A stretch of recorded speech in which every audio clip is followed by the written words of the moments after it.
And just like that, we are there. Let me just do my little cue up here.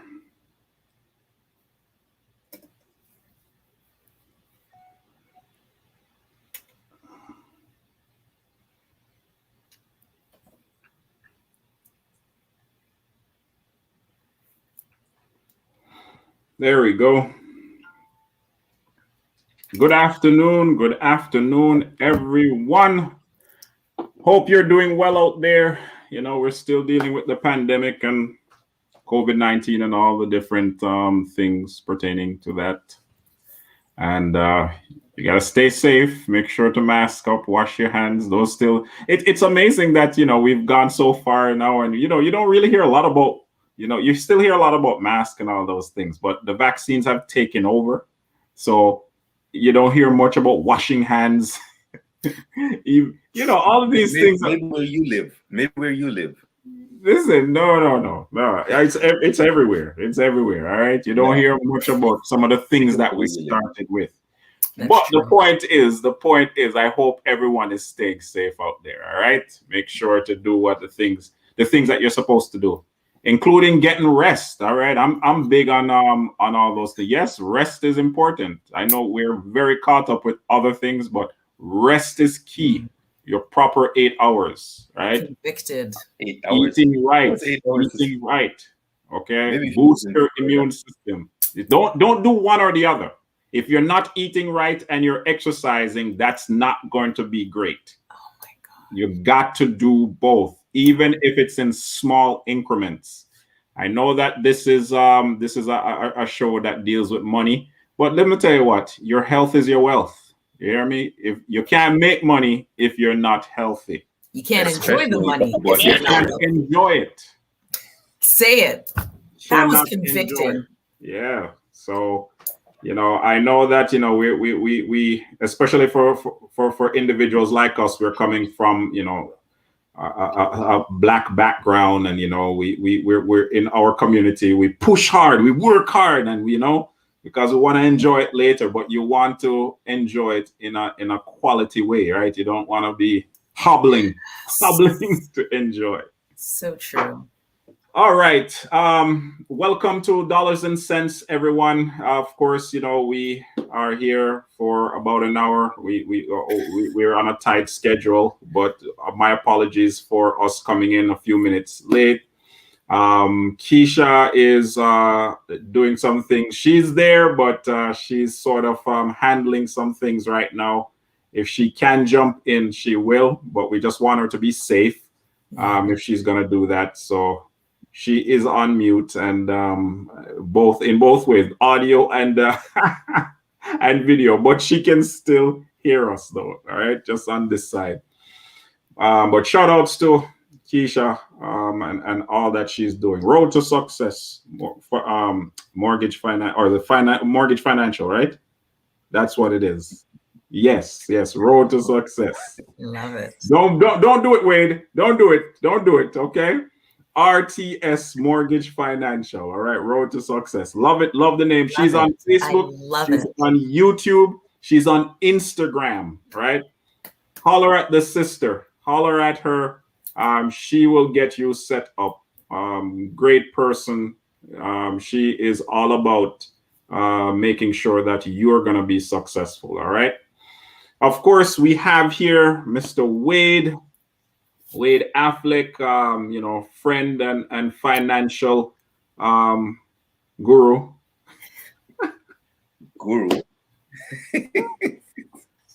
Yes. No. Between he and Keisha, these two individuals make this thing go. I'm just here to facilitate the discussion and pick their brains or ask them questions that just seem duh. To them it might be duh, but to me and a lot of individuals like me, right? We want to know these little things, even though we're learning them a little bit later on in life, right? And we have back with us again, and we really, really, really appreciate this, Miss Billie-Jane Bolton-Rojo. There you go. She is back with us. you've been for the last 2 episodes, you have been dropping knowledge, you've been dropping bombs, you've been straightforward in the information, you've been, you're starting from the basics. You talk about incrementalism rather than just trying to bite off a big piece of things when it comes to RESPs and setting our children up for something better later on as far as education is concerned, and other things too. You've shared your own personal testimony about how it started out for you, and we appreciate your transparency as well, right? And we're glad you're back. We're glad you're back, and we're ready to get into some things as far as our discussion is concerned. I'm so thrilled to be back. I feel like I'm part of the fam. Hey. You are. I love it. You just have to get that contract worked out for you, and you'll be good to go. Once we get it sorted out, she's good to go. Yep. All right. So before we jump into some of the things, Billy, that you're gonna talk to us about, Keisha had shared with us an article. We use this as like an icebreaker before we get into deeper things or other things. She shared an article that's titled, what's it called here? Banks facing calls to address racial barriers. And I think this is on the Canadian side, right? Yes, it is. A lot of times when we hear these things, and it's in the media, we normally look to the US. Yes. And what's going on over here. And, things have always been like that, right?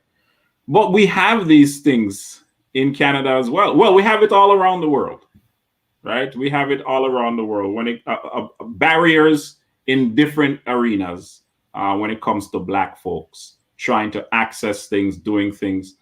Real quickly, we had a few stories recently where Black folks have been putting up their homes for sale or trying to put up their home for sale.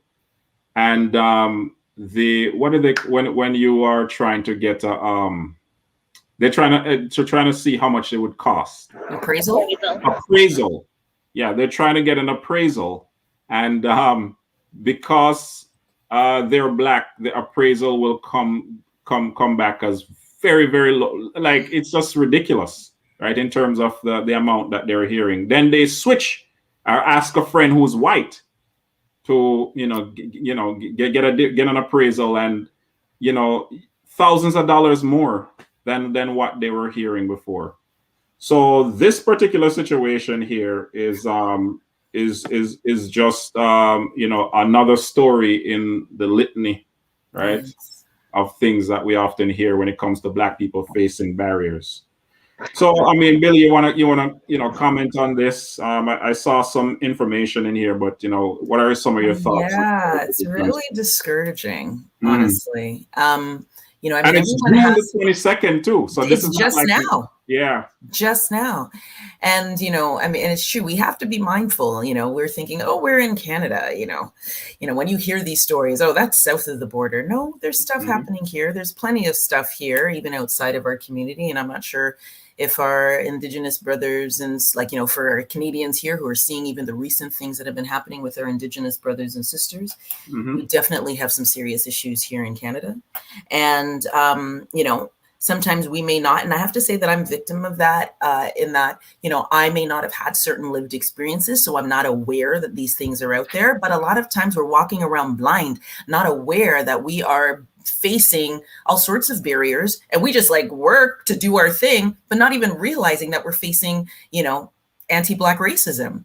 And to see and to hear all the stories of discretionary banking policies that are being, exacted on us, right? Our checks are being held and all of these kind of things. And you don't realize that this is discretionary, but not so much when it's you. And it depends on who you say. I loved one of the ladies said that, every time I go into the bank, it's a lottery. You don't know what you're going to face. It depends on the teller who's looking at you, and it's really discouraging. It's really discouraging. But this is what's so fantastic about a platform like what you guys are offering, and that we're putting these kind of information out there, putting the stories out there, providing strategies to help us to, become more self-sufficient and hopefully become our own banks, which is what we need to get to. And that's happening over here. And yeah. Banks that are owned by Black folks, and it's seeing a huge boost, by the way. We need to hurry up and get going with that, because the challenge is that throughout the banking system, we're not seeing our faces who understand our experiences, who understand our community, and just are standing as barriers to our success, right? Business owners trying to get ahead and to take advantage of the incredible wealth building opportunities from entrepreneurship, facing stagnation from the get-go, from the word, people are having, sorry about that, people are having to, use their own savings and their own credit cards. Like, it's just crazy to start business like that because of the barriers that are being faced. And to see that 2 banks didn't even comment on that article. So that's kind of telling. I think it was Royal Bank and National Bank. If I can see that article again, it seems like the solution is training, but we need action beyond just anti-Black training and unconscious biases.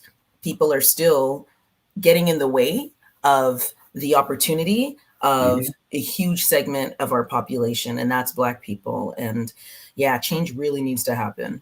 I wanted to add to that as well on the mortgage side for clients who are looking for a mortgage. I had a situation where a client actually their property was in Malvern, and the lender would not lend. It was redline, not lend in that area. And so here we go again with that systematic racism, because then those particular individuals, of course, you're forced to possibly renew, refinance with a lender where the interest rate is going to be a little bit more, right? Not that favorable, but you don't have a choice because stellar lenders will not lend in certain areas as well. And so then you're paying more monthly, and that dips into what you can possibly save, and that domino effect, right?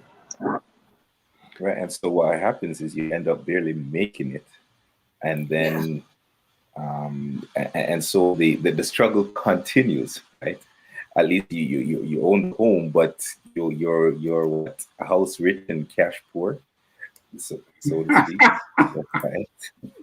And so, but so it's a matter of us coming together and doing something, right? As you talk about Black-owned banks, and that's a good idea, good thought. But what we see, even though RBC, they didn't in the article, they didn't respond to the interview. That say over, what is it? Let 100 million to Black entrepreneurs over 5 years. Right. And same with National Bank. National Bank. And they're saying that they didn't commit to lending money. What they've done is diversity training. That 97% of their National Bank always rather than doing some real things that would help us or help Black folks, they usually resort to even if they respond, they consider that as something. If they do diversity training, these are some of the things that they will do to avoid doing so if we should be getting loans just like other cultural groups at a certain interest rate, no, they won't. That's too quick. We're still working on that racism stuff, right? But that's it'll be interesting. Because Wade's right, because the RBC did say that they're committing to lend $100 million over 5 years to Black entrepreneurs. But it'll be interesting to see how those dollars flow, right? To see how it flows and what the lending criteria is. Right. That's and right. The other side that is such a good point, Wade. Yeah, and the other side of it is how much of that money will go unclaimed.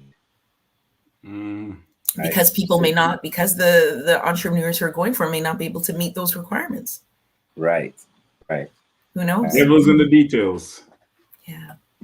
So yes, we definitely need to do something about, getting our own Black-owned bank or credit union. I've heard so much about, something trying to get started. I'm not sure where things stand on that, but I think that is something we really should work hard at as a community, see how we can do that to take care of ourselves. Yeah, see, and the thing is, as I'm reading and talking about all the training and all that stuff, if there isn't an intentional mindset shift, all the training that will happen, it goes to naught. Because what happens when the next person takes over, right? The CEO, the current CEO or CFO might be sympathetic to the cause, but what happens when he's no longer the person in charge, right? And so that's why we need to hold these folks accountable to what was on the table, that it continues to be on the table. Yeah, right? That's a good point. And training, sorry, go ahead, Wade. No, go ahead. I was just going to say, because training is one thing, but where's the accountability? Where's the measurement? Where's the performance measurement to support all of the training that's being done? How are they measuring their staff to make sure that they are actually living out these things, right? That is because when people's bonuses are on the line, you will see how people will step up and look for opportunities to change behavior. So that's where they need, it's one thing to do training, but you need to hold your staff accountable, and you do that through performance measurement and bonus and all that kind of stuff. All of that need to be measured against how they are treating, if that's your mandate, if that's your focus, then you measure against that. It's included in their performance appraisal. So, that's how you can sort of, unfortunately, people need some motivation, and often it's financial. So guys, I was about to say, that's the method that Martin Luther King used, right? When Black folks started to walk and they didn't take those buses, quick time, they realize, I think we need to change the way we're doing things. Gotta be, Yes. All right, so that's the article. Speaking of changing the way we do things, now we can change topics now. Yeah, speaking of change, speaking of change, you're very good at calling out the obvious, eh? Oh man. Okay, Miss Billie-Jane. Yes. We're back to you. We're back with you, right? Helping us to navigate life as a community, as a people, and how we can do this better. I know that you did not finish with what you were saying regarding you had like a little piece of this marijuana thing left. I think you had a little piece left. And because we're be careful how you say that. Be careful how you say that she had a little piece left. Right. To talk about. My goodness. So the important things. No, seriously. We were talking a little bit about insurability. Right. And, what's that plant behind you? I know it's a money tree. Okay, it's a money tree. I'm just checking. Last time we took a walk around your backyard, hallelujah to the left. His video was kind of sketchy. He wasn't letting us get a good but it's okay. We'll leave. No, but we were talking a bit about insurability, and like that's definitely one of the elements. People are always kind of wondering about that. Because there's, what I was sort of sharing last time is, how does an insurance company figure out how much to charge? Everyone's, chipping into a pot of money that, they can access if they need it.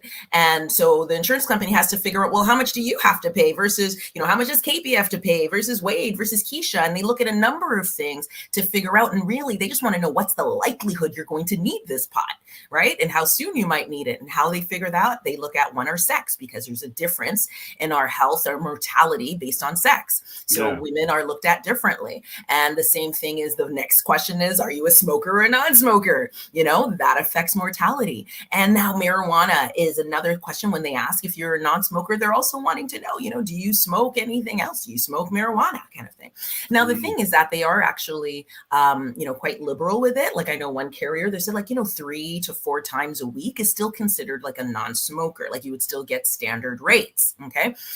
The thing is that they are looking in particular to particular elements within, and I think KP, you had helped to tell me what that chemical was. THC. Again, THC. That's it. So that's what they're looking for, right? So if you are taking, you know, like the edibles, things like that, that may not have it, they, you know, they won't even look at it. But blood work does show what is in your system. But yeah, 3 to 4 times a week, they're like, cool. The thing that I was focusing on, I mean, if you're getting to like daily, twice a day, then they're going to be like, and the thing is, they don't just look at the marijuana usage. When underwriters are looking at it, they look at things holistically. So they look at your usage, but they also look about lifestyle. Okay. They look at, you know, you working, are you not working, like all these kind of things, because sometimes our choices will affect our overall lifestyle, which will affect our mortality long-term. Okay. So they do look at that. So like, you know, if you're smoking twice a day, this is, you know, certain behaviors that they're going to look at, you know, what else is going on with this individual kind of thing. So, but then if you're doing twice a day, that's probably a decline, just letting you know. Okay. But I was most concerned though for kids because, you know, and you know, we can have like youth who have started to dabble in that and in like things like vaping and stuff like that. The insurance companies do not look favorably on kids participating in these activities because, you know, youth, while kids may think they're grown, they're not. There's so much going on developmentally with their brain that these chemicals are affecting. And so as a result, you know, a youth smoking marijuana is looked at very differently from an adult smoking marijuana. Right. So for parents who are thinking, I want to, you know, set my kids up for success. I love, you know, Road to Success, like for Keisha's business name. I love it. But you want to do that for your kids. And if they are smoking marijuana, that's going to be a huge barrier on whether you're able to get insurance for your youth. So that's something to keep in mind. Definitely an incentive to youth to mind their lifestyle choices. You know, sometimes that could be an incentive for a youth to want to make some different choices because it definitely will affect their insurability. And who knows down the road, right, what that looks like, because things stay on record for some time. So yeah, so definitely, you know, I was really alerted to that as it comes to youth because like how I'm being used is really next generation thinking. So as soon as I heard this is going to be a barrier for our youth, they don't even know, right? They think, oh, mom, dad, I can do whatever I want. It's legal now. They look at it differently when it comes to youth, especially when, and I'm thinking most, how can we set our kids up for success? How can we create, you know, a foundation where they can be their own banks, right? We don't want these kind of, you know, barriers because of, you know, some of the choices they made in their youth. So yeah, there's something around there. And we just spoke about barriers, you know, dealing with the banking system. You know, we don't want to. For us, it's just the struggle that we have to deal with, right? Yes. And if we can avoid, you know, some of these things, well, we should be avoiding them anyways, especially as young people, right? Yes. I mean, a lot of these things has to do with, especially with marijuana, it's recreational. We're not talking about medicine or medical purposes. It's just for recreation. Yeah, that's another conversation. And even when it's like, you know, when it is medicinal, they don't just, they're not like, oh, okay, no problem. Like they were going to say, okay, well, let me understand why you need it. What is the medical condition? So don't think that you just, you know, it's no big deal. They're going to, again, they look at everything holistically, right? So yeah, definitely. Yeah. So as we look at even the whole idea of creating legacy, right? And we spoke about the barriers that are there.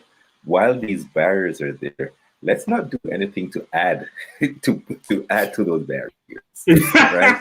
Exactly. And you are so right. We don't need any more. Right. We don't need to add on any more ourselves. You're heaping another, you know, thing on your back? Why? Like, let's not do that. And let's not do that. Let's try and eliminate as much as we can for our kids, because they're going to walk into these barriers. So if there are things that we can do to help set them up, remove as many financial barriers as we can, then we should as parents, So that is so true. That is so true. And I know today we're talking about living benefits, and it's so interesting. I had a chat with some amazing ladies.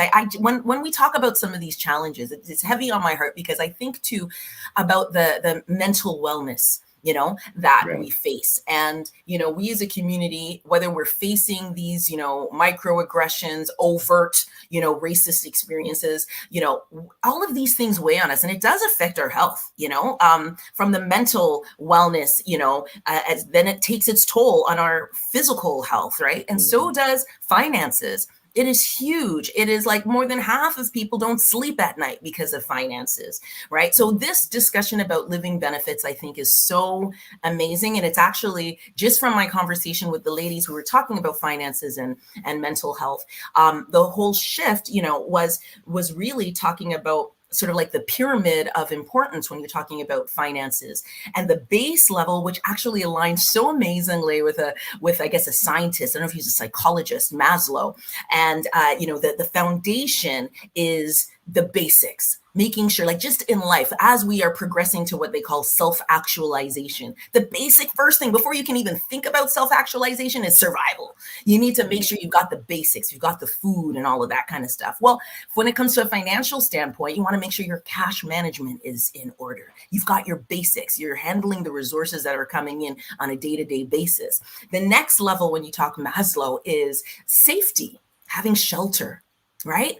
Well, the next stage for that from a financial standpoint is protection. Do you have a wall of protection to make sure you can continue to maintain your safety and you continue to have your basics, which actually from an insurance standpoint, that is living benefits.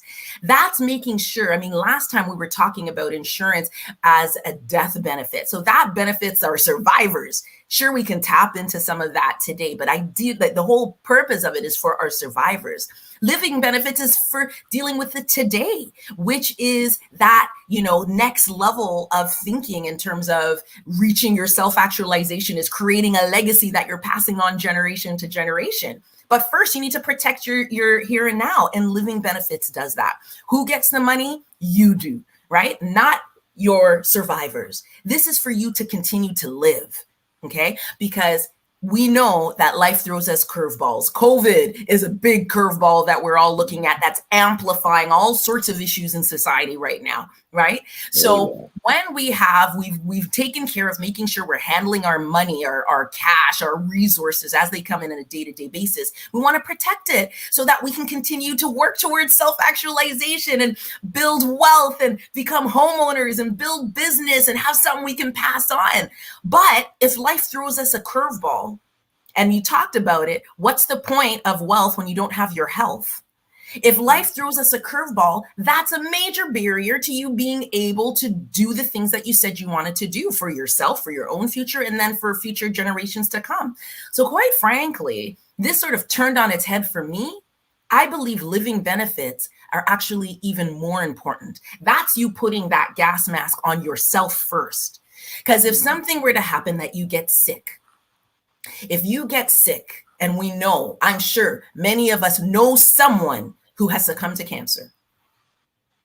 If we get sick and we're unable to work, right, for a period of time, what's going to happen to our family? What's going to happen to us? What's going to happen to even our health in terms of recovery? Right? So they have something called critical illness, that if you were to get one of 25 conditions like a heart attack, a stroke, cancer, Alzheimer's, Parkinson's, loss of limbs or vision, or, those kind of things, 25 different conditions. All right. If you succumb to any of those, then the insurance company is just going to cut you a check. So you know how I'm sure you guys have probably talked about money management in terms of working towards building. I don't want to call it an emergency fund. Okay, we got to think about our language. I want to call it a reserve fund. I'm creating a reserve for, you know, the unexpected things that happen, but it takes time to build up that reserve, right? So when you get your you know, critical illness, it helps to really fund that reserve immediately to help you through this time. Right? So, you know, this critical illness will just cut you a check. The insurance company doesn't care what you're using it for. They're not asking you. It's not paying a bill. It's just cutting you some money. So you say to the insurance company, Mr. Insurance Company, if something were to happen to me, I need $25,000 or I need $50,000. How do you figure out how much you need? When it comes to all of these things, you just have to sit down. Like, one, you can go sit down and do the dollar, like the actual, you know, math. And you can sit down, okay, if I were to get sick tomorrow, what would I need? Well, I need my mortgage paid, or I need my rent paid. I need all my living expenses taken care of. And that includes, because I know, because quite frankly, the way medicine is going, people are surviving their condition. So expect to continue to be here. So I still need to save for my future. I still need to save for my children's futures, right? So you include all of that. Some people think about, you know what? I want to be able to go for alternative care. I want to go see a naturopath and I want to do all these things. That's not covered by OHIP. So I want to make sure that I have enough money to fund that. I want to go south of the border for my medical care. There are people who are like, I want to be able to go to the Johns Hopkins Cancer Treatment Facility to get my cancer care. Okay. Don't do it. Stay there. Don't do it. You better stay right there. But there are people who want that. They want to be able to access those things. So they want the money, because that's the thing in the States. It is private. You got the money, you can get what you need. Yeah, medical tourism is real. It is real. A lot of people are going all over the place to get their treatment. That's right. So if you want to go and access private care, that's going to cost money. You can't rely on OHIP for that. So you want some money to be able to go wherever it is that you want to go to get that care, and include the cost of flying there, include the cost of stay. So you have people who will consider. So that's why there's some people who will have a $250,000 critical illness policy because they want to have enough money to take care of all of those things. Maybe you want to be able to downsize, or maybe you want to retrofit your home, right? You need to do some renovations to your home so that if you succumb to a critical illness, your home is all situated that you don't have to move. So you want to have the money to be able to pay for all of that. So you can add all of those things up to figure out what that magic number is for you. A lot of people just thumb in the air. I want at least 1 year's salary. Okay. And typically it's your net salary. So some people say, I want 1 year, or I want 2 years net salary. That's, what you can use as a sort of thumb in the air guidance for how much to get. But critical illness helps to protect your savings so that if something happens, then your whole future plans are not derailed. You just get cut this check. As I said, the insurance company doesn't care what it's for. Okay. But all of those things we talked about is the insurance company needs to know how to figure out how much you should chip into this pot, right? I was about to ask you. They want to know. So they're going to ask all the questions. And do you know what? Quite frankly, some of those questions, like the way they look at things for critical illness it's more strict than for life insurance, because we're talking about, your health in life. So they're going to ask the same questions, but they have different weighting. You know what I'm saying? When it comes to critical illness. So if you've had a history of a certain condition, they may actually say, we'll give you critical illness, but we're not going to cover that condition. Right. Because you will probably need this pot. You know what I mean? Mm-hmm. So that's the thing. Now, there are different carriers. Well, generally, an insurance company wants to ensure that if you get a critical illness, you survive that critical illness before they'll cut the check. Okay. So they may have a waiting period. 30 days, 60 days, depends on the condition. Some carriers, they may have 0 waiting period. As long as you say, and they've confirmed from a doctor that you've been diagnosed, they will just cut that check immediately. It takes, several business days for the check to actually come, but you can get that within business days. But some, as I said, they may have a waiting period, because if you do not survive, well, it's not the critical illness that's paying out. It's a life insurance policy that's paying out. Right. So that's the thing. But yeah, when they look at the answers to your questions as it comes to your health profile, they look a little bit more carefully, because it is different when you're talking about critical illnesses versus, you passing away. You getting a critical illness, honestly, is a higher chance than you passing prematurely. Okay. Right. So that's the thing. So critical illness is really insurance to protect your savings. Then they have something called disability insurance, which is insurance to protect your earnings. So this is insurance to make sure that you continue to get a salary. Okay. Now, this salary is not going to be 100% what you normally get, because really you're at home. You don't need all of that. And they don't want to incentivize you to stay at home. Okay. So they're not going to give you 100% of your salary, but you can get anywhere from, let's say, 66, 2/3 up to even 85%, because they can coordinate with your work. A lot of workplaces offer a disability benefit package within your work benefits. But there are some things to think about, when it comes to disability. And people always think, what's the likelihood of a disability, man? That's only because of an accident. Most disabilities happen because of an illness. Like you get ill, that it now prevents you from working for an extended period of time. Like my mom had arthritis, and it's the arthritis that prevented her from being able to work, because, she needed to get, knee replacement and this and that. So that is what contributed to her disability. Okay. So work benefits, a lot of people are like, I don't need this because I've got work benefits. That's true.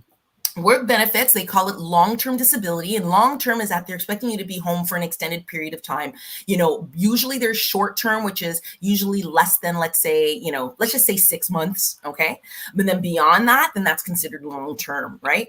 So anywhere up to there. So the companies, it varies, 120 days, 90 days, it varies what's considered sort of short-term and then bumping you into long-term. The thing with long-term disability is that they try to figure out, what does it mean to be disabled? Okay. Mm-hmm. So am I disabled, for the first 2 years of you being home, they'll say you're considered disabled if you cannot do your job, your own occupation that you've been trained in, that you've been educated in. So for the first 2 years, if you cannot do your own job, then that disability definition means that they will pay out this benefit to you. Okay. So they're going to continue to pay your salary. Work benefits, it ranges. Some are 66%, some are 70%, okay, of your salary while you're home. Okay. The thing is, what happens after? It's usually a 2-year window they're looking at. What happens after 2 years? Well, that disability definition will change. And they will now say, you are only considered disabled if you cannot do any job. So this is what forces people back to work prematurely, because it's hard to justify that you can't do any job. Okay. Now I can tell you, this is real world. This happened with my own family. My mom, I just mentioned that she had arthritis. Okay. Now she was working more of a manual job where she was walking up and down the line. So when she got arthritis in her knee, and that's where it started, right? She could no longer do that. So she was eligible for disability, and she got her disability benefits. Now she was young when she started to get these symptoms, and it was always known that she was going to need knee replacement. Like I'm telling you, she was in her late 50s. So the doctor didn't want to give her a knee replacement right away, because with the knee replacement, it has a life, right? And so if you get it done, you have to expect that you might have to go back and have it, redone down the road, right? The way, and of course, medicine keeps advancing. So he didn't want to get it done too early, because then she's going to need to go back in again later. So they waited, right? But then this 2-year period passed, and the insurance company's like, well, okay, we think our doctors say you can go back and do anything else. Well, mom couldn't even walk from the car to the front door of the business. So how is she going to be able to do any work? And she was still going to need this knee replacement, which wasn't done. So the insurance company was going to cut her off. Thankfully, mom lived with us, and my husband and I went to bat, literally had to get a lawyer to fight this. And what ended up happening is the insurance company did not put it back in place. We just ended up getting a settlement and had to cut the lawyer a big chunk of that. Okay. Yeah. But that's right. So, and this is, and my mom's story is not unusual. A lot of people have been forced back to work early because of that definition change, right? So that's the thing to keep in mind when you have your work benefits. We always think, oh, you know, we're covered, you know, we got it at work. And then next thing you know, you're being forced back to work early and you're still not fully better. So when you get your own individual insurance, you can decide the definition and you can say, I want this to be that I will get paid my income if I cannot do my own work, period, until age 65. Right? And so you can get that. So we call that own occupation. You can have that built into the policy so that you don't have to worry about that. If you cannot go back to work until retirement, they will continue to pay your salary out until retirement. Okay. So in the beginning, you can have it structured that in the beginning, when you start getting it from work, then they will sort of coordinate, the work will pay you, and then the insurance company can pay you a little bit more, because the insurance companies, you know, when I say when you have work benefits, they have a maximum amount that they'll pay. Right. For people who are high income earners, that maximum may be well below what they need to maintain their lifestyle. So keep that in mind. Right. But when you're coordinating, they're allowed to cover together up to 85% of your salary. So that helps. And then if work bows out, fine, your individual will continue to pay out. Okay. So that's a really, you know, important thing. This is you protecting your here and now. That's you protecting your ability to live. Getting a critical illness policy, so it protects your savings, and then getting a disability that it protects your earnings, so you still get income coming in. Now, when it comes to insurability as it relates to disability insurance, they are asking all the same questions. And again, they do look at things closely, but they're also looking at your work. They want to know your income and they want it justified, because what are they doing? They're protecting your earnings. So they want to confirm your earnings. And they also want to understand the kind of work you do, because a different kind of work has different risks associated, like a welder versus somebody working a desk job. There are some differences there. So they look at that as well. You're going to ask something, KP? Yeah, I was just going to ask in terms of what does that, being that all things are well, as far as, them investigating you and all that, what is that month? I'm always asking about what that monthly. What does that monthly amount looks like, right? So, for instance, I'm like looking at a lawyer who makes about $110,000 a year. So that's the income we're protecting, $110,000 annual income. Right. And he's got a really healthy work benefits package, right? So we're looking at coordinating, right? Now, again, after 2 years, we're expecting that work benefits to bump him out if he cannot return to his own work. Okay. So for him to get something that will fully maximize what he could get, is going to cost him probably about $170 a month. Okay. So that's where it coordinates with work. So when work kicks in, they pay any difference to catch him up, because we want to give him 85% of his income. And then when work bows out, then fully his individual is going to take off. So we call that offset, because it'll offset his work. Then there's something called top up, which it'll just give him the small difference forever though. Okay. Because when work bows out, it's still going to be that small difference. So that we call a top up. And that, for instance, will only cost him $74 a month. Okay. Right. So a significant difference. The thing is, in his case, his top up is like, let's say $1,600. Can anyone live on $1,600 a month? Like, you know what I mean? So that's the thing. Now, it's an opportunity to at least get some protection. Something is better than nothing. Yes, but that's something to think about. And remember, with a lot of individual insurance, there is flexibility to make changes down the road, right? So you can build in provisions that allow for growth. Wow, she's with us. So you have, opportunity to build things in, like when it comes to earnings. We know our income today, but we don't know what our income will be tomorrow. We are upgrading ourselves. We're, getting, some more education, and we're planning to advance in our career. You can build into your disability policy the opportunity to up your coverage as your income grows. You always need to justify the income, but you want to have the room to be able to up that. So you can build that in. It can also build in things like cost of living. Cost of living is changing. So you want to make sure that you build that in, right? So there are some provisions that you can build into disability insurance to make sure that your income is protected. So And just to be clear, you're saying that something has to happen to you in order for you to get that.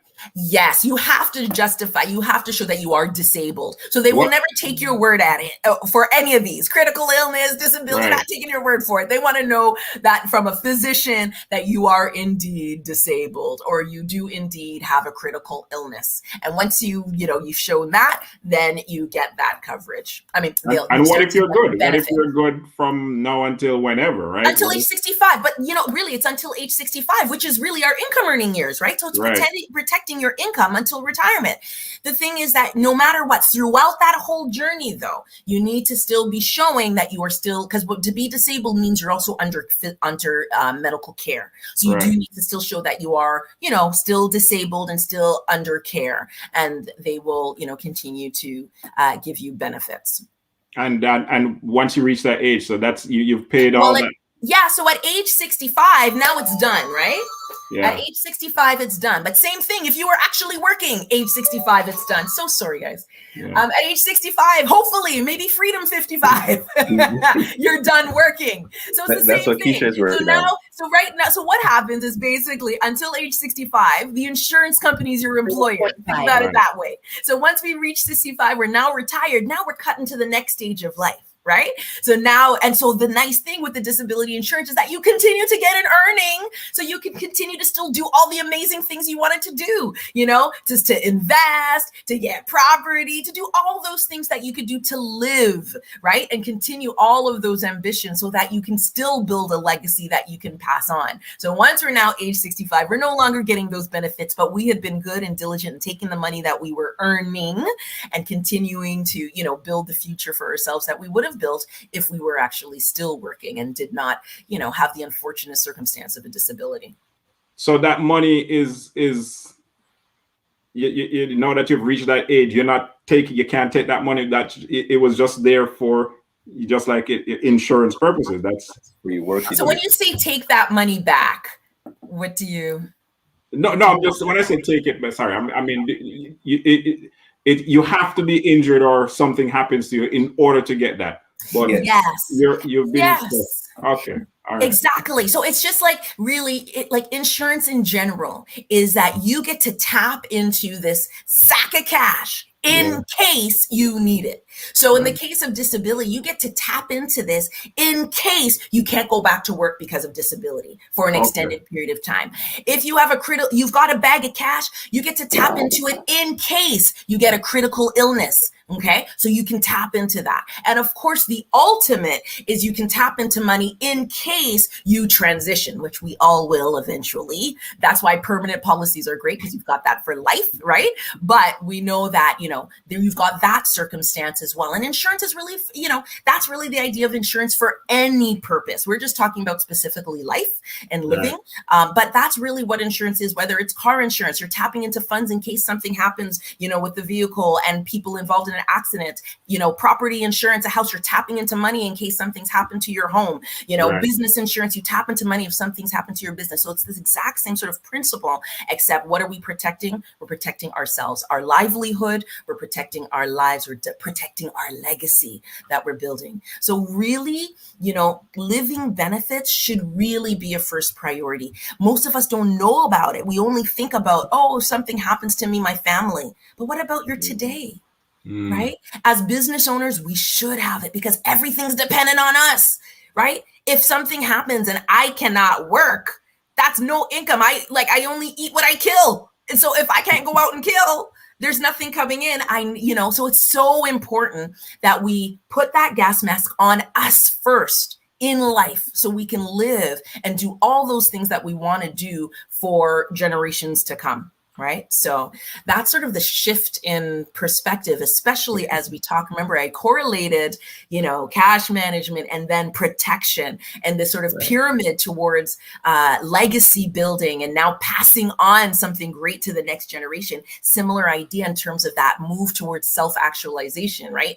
We need to make sure that we are taking care of our basic needs, our safety before we can start thinking even, big about all of these other things. Right. So this was a real kind of aha for me when I had the conversation with the ladies. And I'm so grateful that I'm joining you guys today so I can share that perspective and that shift that we really need to make it a priority to include living benefits, because our lives, our living is so important. We have so much to do. We have so much purpose, and we got to make sure that we're able to do that. So Keisha look like she has something to say. Yeah. No, I just think it's very good. It's very good information for sure, and I'm glad that we're able to kind of get it out there. I think it's a lot of understanding. It's a lot of educating, so that we know there's so many different moving parts, right? As we're already dissecting here, so it's good to kind of get some information about it. It is so true. It's so hard balancing all of the priorities, right? That's the big thing. I've got so much money that's coming in. How do I figure out which buckets, to put it in? It's so hard, and people will even ask me for insurance. Well, so how much of my income should I be putting to insurance? I can't even tell you that. It's like looking at how much protection do you need and how much are you willing to invest in peace of mind? Because ideally, you want to build up your own reserves so that you can take care of the unexpected, right? But until then, it's nice to have the peace of mind that if anything should happen, I can tap into a communal reserve to help me with, my needs. So I can sleep easy. I can have that peace of mind. I don't have the sleepless nights because I know that my day-to-day is protected as well as, the next generation. So it's so hard to put an actual money, like percentage on what we need to do, but we do kind of need to do a little bit of everything, and, that's why it's so great. Honestly, I really think I'm really an advocate for leveraging professionals because they can help you with, figuring some of these things out, because it's hard. It's hard to figure out everything on our own. But this is great, the fact that we're bringing this information, because then we can start to ask the right questions even, Exactly. Because so many of us get like suckered into things because we don't know. Well, that's a good way for us to wind down and wind out, because you said tapping into professionals, and her name is Billie-Jane Bolton. Yes. Rojo. Yes. You all need to connect with her.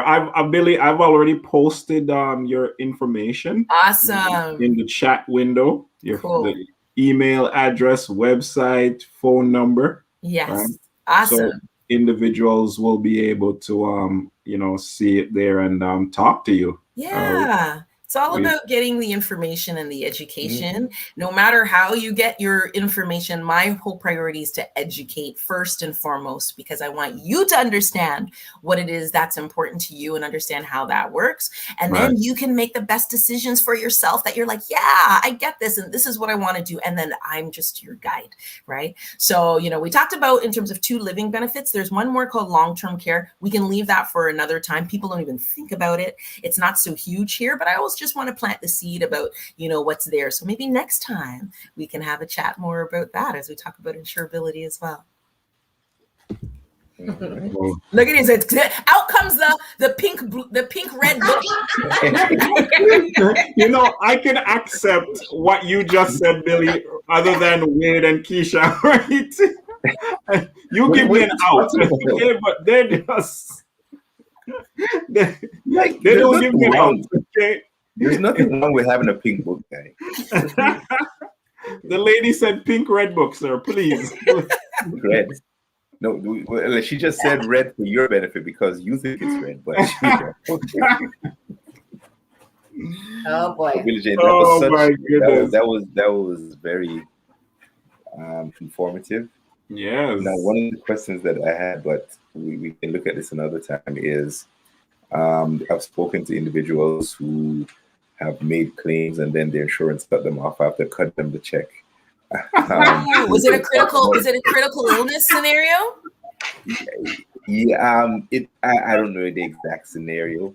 Well, don't know that they are watching you, eh? I was listening. They are watching you. Don't think you can just go and make this claim I wanted they disappear. to interject. I wanted to interject, but I didn't want to sound silly. I've heard stories. I've heard these these tales, Yeah. right? Right. Of individuals being watched, and you go to this meeting and pictures show up. I hear about I hear a lot about with car insurance too, because people will, they're taking their benefits, right? And there's somebody in the back with binoculars, peering through your window to say, look at her, she's vacuuming her house. I thought her back was broken. He's fine. Even with car insurance, I know an individual that actually got into an accident, and the insurance company asks for, I believe, the last 3 months of their phone records. Okay. Now, you know why they're asking for that. I don't know. Do you know why they're asking for that? If you read between the lines there? Because they want to see if they do the timeline as to when that accident happened, and if you're on the phone during that time. Oh, right. Listen, get off the phone. Yeah. So, shut up and drive. If you were driving and talking, or texting, why else would a company ask for the last 3 months of your phone records? This is insurance we're talking about. Oh my gosh. Yeah. Guys, be aware. Wow. Yeah. So. Wow. Hands free, man. Wow. Yeah, but even then, who's to say that you're hands free? Well, that's the thing. I guess maybe that's the argument. Were you hands free, right? Mm-hmm. Yeah. So they're not joking. How do you? That's it. I'm going off the grid. Sorry, Mr. Insurance Man, you're not getting my video. Oh my gosh, that is so true. How can you prove you're off? You're hands free. Well, because folks, now you have technology where you can tell Siri to send a message. I guess it would say Siri. It's true.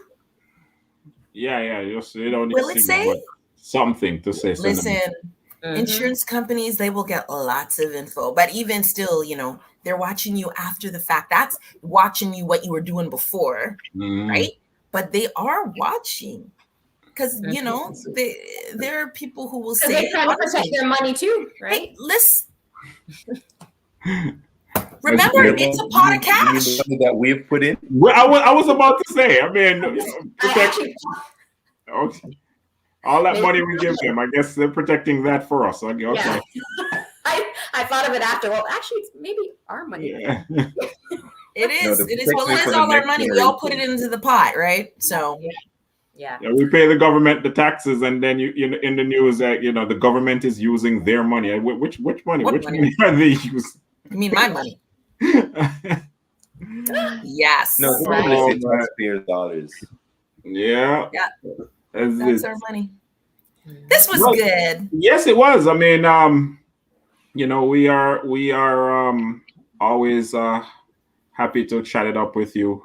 For like I said, the past two episodes, man, it was loaded, and you dropped some huge information, some serious knowledge on us, and I hope some of the things before you say what you hope, I think we should make Billie-Jane a regular.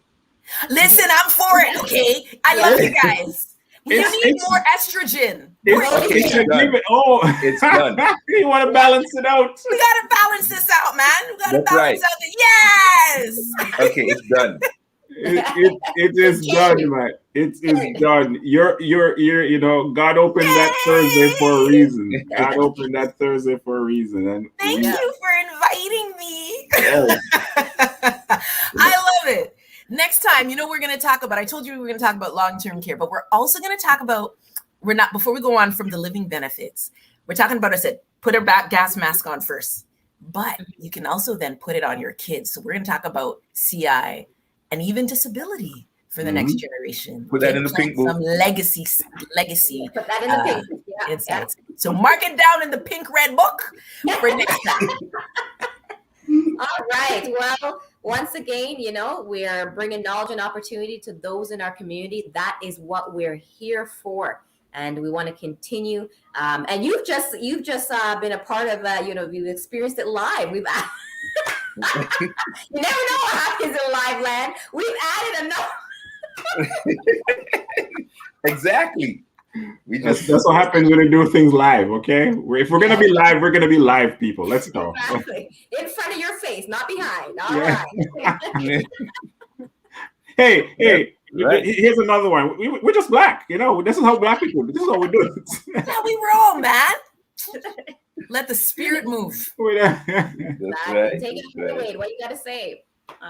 Well, we just try and make sense of your dollars, whether it's through insurance, whether through it's however, we just try to make you keep as much of it as you can. Yes, that's it. All right, folks. So we will see you next time for Dollars and Cents, right? And With listen, our new cast, with our new member, with our new person. Yeah. That happened right here. You witnessed it. You witnessed it live. You witnessed it live. Just remember, if you have questions, leave them in the chat window.